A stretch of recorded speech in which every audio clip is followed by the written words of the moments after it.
नमस्कार, मैं दीक्षा सिंह। दीक्षा क्लासेस के ऑनलाइन प्लेटफ़ॉर्म पे आपका स्वागत है।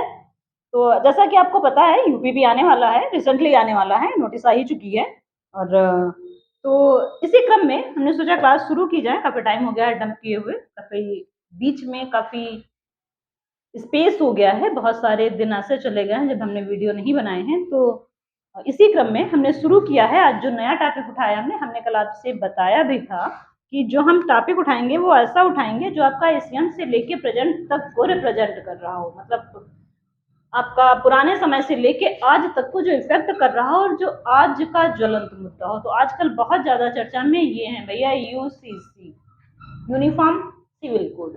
यूनिफ़ॉर्म देखा होगा ना कि स्कूलों में होती है, स्कूल में होती है या किसी इंस्टीट्यूट में होती है या किसी कहीं भी हो सकती है यूनिफ़ॉर्म मतलब एक ऐसी ड्रेस जो हर किसी को बराबरी का दिखाए, तो वो होता है आपका यूनिफ़ॉर्म। उसके अलावा आगे इन्होंने लगा रखा है सिविल, सिविल मतलब नागरिक और कोड का मतलब होता है संहिता। संहिता बोले तो विधि या कानून। मतलब अगर मोटे शब्दों में कहें तो पूरे देश के लिए एक समान कानून लाना, कानून, विधि और न्याय की व्यवस्था करना। ऐसा नहीं है कि भारत में एक समान न्याय नहीं है। जो भारत है आपको वो समान न्याय को प्राथमिकता देता है, समान न्याय देता है। लेकिन उस समान न्याय में दोहरा आपका मापदंड होता है। आपने सुना होगा आपका जो सुप्रीम कोर्ट, हाई कोर्ट, आपके जो लोकल कोर्ट हैं, वहाँ लाखों की संख्या में मामले लंबित हैं और मामले जो लंबित होते हैं वो दीवानी फौजदारी या किसी भी विषय से संबंधित हो सकते हैं। तो इन सब चीज़ों को कम करने के लिए और पूरे भारत को एक समान न्याय देने के लिए जो भारत सरकार की पहल की गई है वो है बेटा समान नागरिक संहिता या यूसीसी। इसके अलावा आपको बता दें जब आपकी वर्तमान सरकार सत्ता में आई थी केंद्र में तो उसने अपनी प्रमुखता में 3 मुद्दों को रखा था। एक तो उसने रखा था कि हम राम मंदिर का निर्माण कराएँगे।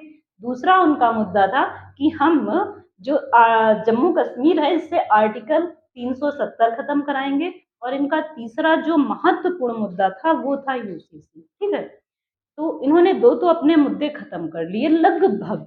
पहला मुद्दा इन्होंने राम मंदिर का रखा था, वो लगभग पूरा होने की कगार पर है।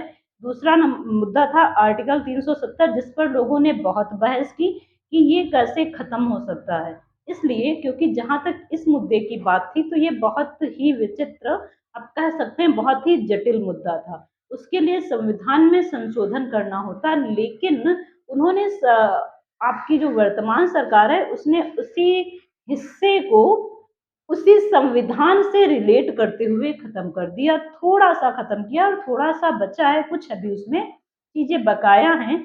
इसके अलावा मतलब उसको उन्होंने संशोधित कर दिया है। इसके अलावा जो तीसरा मुद्दा था वो था समान नागरिक संहिता। सबसे आप कह सकते हैं भारत की विविधता पर एकमात्र ऐसा मुद्दा था जो पूरे भारत को एक राह में लाने की कोशिश कर रहा है। तो देख लेते हैं ये मुद्दा क्या है और इससे संबंधित कौन से प्रश्न आपके पेपर में आ सकते हैं। तो कायदे से समझ लेना, तो जो समान नागरिक संहिता है इसका मतलब है पूरे भारत में एक समान, हर एक मुद्दे के लिए एक समान नियम और कानून लाना। तो इससे पहले आपको पता होना चाहिए आपके यहाँ जो कानून है वो 2 श्रेणी का आता है। एक तो आता है बेटा सिविल कानून और दूसरा होता है आपराधिक कानून। जो सिविल कानून है उसके तहत लोगों को समान अवसर के हिसाब से मतलब समान तरीके से नियम कानून नहीं मानने होते हैं। जबकि जो दूसरा है आपका आपराधिक कानून, ये पूरे भारत के लोगों पर एक समान है। लेकिन जो आपका सिविल कानून है ये अलग-अलग है। जैसे अगर आप हिंदू धर्म से रिलेटेड हैं, पहले तो समझ लेते हैं ये सिविल कानून होता क्या है। तो सिविल कानून जो है आपका ये 2 व्यक्तियों या 2 संस्थाओं से संबंधित एक ऐसा कानून होता है जिसमें 2 आपसी लोग किसी बात को लेके बहस कर रहे होते हैं, ठीक है? उनके साथ में कोई आपराधिक चीज़ नहीं जुड़ी होती है, सीधे वो अपने मुद्दे को लेके बहस कर रहे होते हैं। जैसे अगर आप 2 व्यक्तियों को समझ लीजिए तो पिता या पुत्र का संपत्ति को लेके मामला, भाई या बहन का आपसी झगड़ा संपत्ति को लेके या फिर पति या पत्नी का तलाक, बच्चों की कस्टडी, या फिर भाई कई सारे मुद्दे होते हैं। अदरवाइज दो संस्थाओं का मुद्दा, कोई मतलब ऐसी संस्थाएं जो आपस में कभी एक रही हों लेकिन आज उनके पास संपत्ति का बंटवारा करना है, तो जो ऐसे मुद्दे होते हैं वो आपके सिविल मुद्दे होते हैं। इन मुद्दों में कुछ मुद्दे ऐसे हैं जैसे आपका संपत्ति या धन या तलाक। तो कायदे से समझ लेना, जब धन का मुद्दा होता है तो धन का मुद्दा हिंदू अधिनियम के तहत अलग है। हिंदू विधि अधिनियम है उसके तहत तलाक, संपत्ति का बंटवारा और पुत्र गोद लेने का अधिकार अलग है और मुस्लिमों में अलग है। ठीक है, तो ये जो मुद्दे हैं ये आपका धर्म तय करता है। तो इन धार्मिक मुद्दों को हटा के एक नया मुद्दा बनाना, एक नया नियम कानून बनाना जो कि किसी बुक पर या किसी धर्म की किताब से रिलेटेड ना हो, उसी के लिए समान नागरिक संहिता लाई गई है। जैसे अगर आपका हिंदू अधिनियम देखा जाए, हिंदू नियम कानून देखे जाएं तो वो हिंदू विधि के अनुसार हैं, और अगर आपके मुस्लिम अधिनियम, मुस्लिमों के नियम कानून देखे जाएं तो उनके अनुसार शरीयत चलती है ना। तो इस हिसाब से जब कोई कानून या मुद्दा कोर्ट को जाता है तो उनको सुलझाने में उनको बहुत सारा समय लग जाता है, इसलिए क्योंकि वो मुद्दा उनको उनके धर्म के अनुसार सुलझाना होता है। तो जो आपका सिविल कानून है वो भारत में एक लाइन में कह सकते हैं आप बहुत ज़्यादा जटिल है। चूंकि धार्मिक है इसलिए उसको सुलझाना भी भारत के जो न्यायालय हैं उनके लिए एक बहुत बड़ी चुनौती होता है। वहीं दूसरी तरफ जो आपका आपराधिक नियम है, आपराधिक जो आपके कानून है, वो बेटा हर जगह पूरे भारत में समान है। वो चाहे हत्या को लेके हो, रेप हो, या फिर आपका कोई चोरी हो, डकैती हो, आगजनी हो, कोई भी विषय हो, ये पूरे भारत में एक समान है। लेकिन जो आपके सिविल कानून है वो बेटा आपके धर्मों पर डिपेंड करते हैं। ठीक है, तो इन्हीं धर्मों को एक रूपता के कानून में लाने के लिए भारत सरकार बेटा समान नागरिक संहिता लेके आई है। अब देख लेते हैं इसका, ये तो हमने समझा दिया समान नागरिक संहिता क्यों आई है और काहे की स्थान पर आई है, काहे के लिए ये लाई गई है। अब देख लेते हैं बेटा, यहाँ पर आगे हमने लिख दिया है जो सिविल कानून है वो सभी धर्म समुदायों के लिए अलग अलग होता है। इस चीज को बहुत अच्छे से याद रखना। इसके अलावा बेटा जो आपका सिविल कानून है वो बेटा यहाँ पर हिंदू को डिफाइन करता है और इन सब के लिए अलग अलग है। हिंदू धर्म से जुड़े जितने भी धर्म है, हिंदू हुआ, बौद्ध हुआ, जैन हुआ, सिख हुआ, इन सब के लिए हिंदू कानून एक समान है। जबकि मुस्लिम, ईसाई, पारसी और आदिवासी समुदाय के लिए इनके स्वयं के नियम कानून होते हैं। तो इसलिए इन सब चीजों को आप एक तरफ याद रखिएगा, क्योंकि सबसे बड़ी चीज ये है कि हमारे यहाँ धर्म को मानने की स्वतंत्रता भी है। इधर देख लेते हैं बेटा, हमने इधर भाग 4 रखा है और भाग 4 के अलावा हमने आपको ये समझाने की कोशिश की है ये है कहाँ पर। तो सबसे पहले आपने देखा होगा अनुच्छेद 44, अनुच्छेद 44 बेटा भाग 4 में आता है। ये डीपीएसपी के तहत आता है, मतलब राज्य के नीति निर्देशक सिद्धांत। ये बेटा अनुच्छेद 44 समान नागरिक संहिता की बात करता है। प्रत्येक राज्य अपने नागरिकों को समान नागरिक संहिता प्रदान करेगा। ठीक है, वही अनुच्छेद 37 कहता है कि जो डीपीएसपी है ये बेटा गैर प्रवर्तनीय है। लेकिन इसके आगे भी आप एक चीज बहुत अच्छे से समझिए, जो आपका जो आपका यूसीसी है इसको भारत सरकार क्यों लाना चाहती है, तो इस पर एक बहुत ज्यादा चर्चित केस है, कई हैं, तो इसमें एक बहुत ज्यादा चर्चित जो इससे जुड़ा हुआ किस्सा आप कह सकते हैं, विवाद नहीं है, इससे जुड़ा हुआ एक किस्सा है जो कि है शाहबानो विवाद। बेटा 1945 का 85 का विवाद है और इस विवाद में ऐसा माना जाता है ये जो शाहबानो थी इनके पति ने इनको तलाक दे दिया था और ये 5 बच्चों की माँ थी। तो किसी अकेली औरत के लिए बच्चे पालना बहुत कठिन काम है। तो चूंकि आपका जो ये शरीयत का मुस्लिम कानून है ये दूसरी तीसरी शादी को जायज मानता है। तो इसलिए अब जब दूसरी और तीसरी शादी जायज है तो इनको कोई मतलब ही नहीं है तब ये कोर्ट गई थी 1985 में इस बात को लेके कि ये जो बच्चे हैं ये हम अकेले नहीं पाल सकते हैं, ना कि हम अकेले लेके आए, इसीलिए हमको हमारे पति से गुजारा और भत्ता चाहिए। ठीक है। उसके अलावा बेटा अगला केस आया था सरला मुद्दल केस। ये बेटा द्वि विवाह पर था। इन्होंने द्वि विवाह के खिलाफ आवाज उठाई थी। जब एक पत्नी है तो उसके होते हुए आप दूसरा विवाह कैसे कर सकते हैं। तो ये दो ऐसे विवाद थे जो कि समान नागरिक संहिता अगर होती, उस समय लागू होती, तो शायद ये केस ना होते, क्योंकि तब सबके लिए कोई एक समान नियम रखा गया होता, वो चाहे शाह बानो होती या सरला मुद्दल होती। इसके अलावा बेटा इसमें चुनौतियां क्या हैं? जो बहुत बड़ी चुनौती है वो बेटा ये है कि आपका जो अनुच्छेद 25 है वो अंतःकरण की स्वतंत्रता की बात कहता है। आप किसी भी धर्म को अबाध रूप से मानने के लिए स्वतंत्र हैं। आप जो धर्म चाहें उसको मान सकते हैं और उसके लिए आप पर कोई भी रोक नहीं होगी। आपको पूर्ण स्वतंत्रता है, आपके पास अंतःकरण की स्वतंत्रता है। ठीक है। तो सबसे पहले ये अंतःकरण की स्वतंत्रता देता है अनुच्छेद 25 और आगे कहता है अनुच्छेद 26 में कहता है कि धार्मिक मामलों की प्रबंधन की स्वतंत्रता है आपको।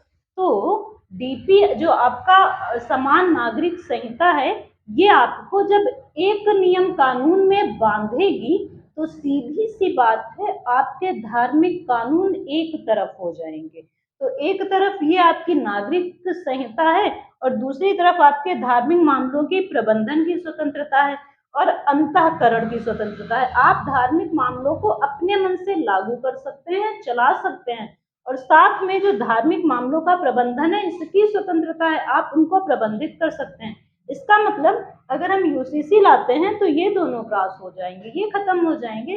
भाई आप अंतःकरण की स्वतंत्रता तो आपकी रहेगी लेकिन सिर्फ धर्म को मानने की, और दूसरा जो है धार्मिक मामलों का प्रबंधन उसका आदमी करेगा क्या। जब यूसीसी लागू हो जाएगा तो धार्मिक मामलों का प्रबंधन व्यक्ति तब करता है जब उसको अपने धार्मिक मामलों को दर बाई दर मतलब पीढ़ी दर पीढ़ी आगे ले जाना होता है कि ये हमारे नियम कानून कहते हैं। और जब नियम कानून हमारे यूसीसी से रिलेटेड होंगे तो इनका हमारे पास कोई काम नहीं होगा। ठीक है। तो सबसे बड़ी ये दिक्कत है। तीसरी जो बहुत बड़ी दिक्कत है वो है बेटा देश की विविधता के लिए खतरा। सबसे बड़ी चीज आपका जो देश है, जो भारत देश है, ये विभिन्न धर्म समुदायों का देश है। ये पूर्णतया ये विभिन्न धर्म समुदायों को मानते हैं और पूरी तरीके से उनके नियम कानूनों का पालन करते हैं। जब भैया यूसीसी आ जाएगी तो आपके लिए एक नियम एक कानून, फिर बात ही खत्म हो जाएगी कि आप विभिन्न धर्मों को मानिए। और सबसे जो लास्ट या जो सबसे ज्यादा चिंता का विषय आपने देखा होगा कि आदिवासियों में खासा आक्रोश है, वो बेटा इसीलिए है कि जो अल्पसंख्यक को पहचान है, अल्पसंख्यक की निजी पहचान है, उनको उसे खोने का डर है। देखिए जो अल्पसंख्यक समुदाय है उसके नियम कानून अपने होते हैं, वो भारत सरकार के किसी भी नियम कानून को नहीं मानते हैं। उनके यहाँ शादी विवाह जो भी होता है, तलाक, वो उनका निजी होता है। और अगर आपका यूसीसी लागू होता है तो ये सब इनका खत्म हो जाएगा। तो आदिवासियों को अपने अस्तित्व का खतरा नजर आ रहा है। ठीक है। वैसे इसके फायदे फायदे हम आपको ओरली गिनाए दे रहे हैं, आप फायदे से सुन लीजिएगा। इसके सबसे बड़े फायदे तो ये हैं कि जो आपकी न्यायपालिका है उसका बोझ खत्म हो जाएगा। अभी हमने बताया कि बहुत सारे मामले लंबित पड़े हैं, अगर यूसीसी लागू हो गया तो आपके टोटल के टोटल जो केस हैं जो लंबित पड़े हैं वो खत्म हो जाएंगे। इसके अलावा जो लोग महिलाओं से संबंधित मुद्दे हैं ये खत्म हो जाएंगे, क्योंकि एक नियम एक कानून जब आएगा तो उसमें कई सारे ऐसे जो पुरुष प्रधानता को डिफाइन करते हैं उसको बराबरी के स्थान पर रखा जाएगा। तो बहुत सारे धर्मों में जो पुरुष प्रधानता है वो खत्म हो जाएगी। तो ऐसे कई सारे मुद्दे हैं छोटे छोटे करके जो बेटा यूसीसी के लिए खतरा है। ठीक है। तो यूसीसी के हिसाब से अगर क्वेश्चन देखे जाएं तो शुरुआत हुई थी इसकी बेटा 1935 ब्रिटिश सरकार के शासनकाल में। ब्रिटिश सरकार ने 1935 में अपराध, हत्या और विद्रोह को पूरे भारत में एक समान रखा था, लेकिन बाकी तलाक, विवाह, जितने भी मुद्दे थे सब छोड़ दिए। भैया सीधी सी बात थी, ब्रिटिशों को हमारे धर्म ग्रंथों से कोई लेना देना नहीं था, उनको तो अपने नियम कानूनों से मतलब था जो कि सिर्फ क्रांतिकारियों और अपराधों पर लागू होते थे। उसके बाद बेटा 1941 में हालत और भी खराब हो गई। तब तो किसी भी हालत में समान नागरिक संहिता लाई नहीं जा सकती थी। इसलिए उन्होंने हिंदू कानून को संहिताबद्ध करने के लिए जो बी.एन. राव है वो कमेटी गठित कर दी थी, लेकिन इसका भी कोई फर्क नहीं पड़ा। बी.एन. राव कमेटी भी सिर्फ हिंदुओं का कानून तो बना पाई, बाकी सब सरिया या फिर अपने नियम कानून पर चलते रहे। तो इसको बहुत अच्छे से एक बार देख लेना कि जो यूसीसी है आपकी वो है क्या, कानून कितने होते हैं, ये कहाँ पर हिंदू कानून लागू होता है और कौन से कानून आपके अलग हैं, इसके अलावा इसको क्रॉस कौन करता है और इससे संबंधित चुनौतियां क्या हैं। तो आपके करंट एग्जाम में इससे 1 या 2 क्वेश्चन पूछे जा सकते हैं, तो इनको बहुत अच्छे से याद रखिएगा। और ये जो है आपका, ये आया था 2019 के में, इन्होंने विधि आयोग से इस पर चर्चा करने की बात कही थी। तो तब से चर्चा होती है या परिचर्चा होती है और उस पर क्या निष्कर्ष निकलता है ये धीरे धीरे आपको पता चलेगा। और अभी 2023 में ये अभी रिसेंटली ये मुद्दा दोबारा उठाया गया है, तो देख लेते हैं इस पर क्या होता है और जैसे जो भी निर्णय आता है वो बाद में हम आपको बताते हैं। तो मेरे हिसाब से यूसीसी आपकी समझ में आ गया होगा। तो आज के लिए इतना ही, मिलते हैं नेक्स्ट वीडियो में। तब तक के लिए नमस्कार। और चैनल को लाइक करना है, वीडियो जैसा भी आपको लगे कमेंट करिए और साथ में सब्सक्राइब करिए, ठीक है, और शेयर करिए। धन्यवाद।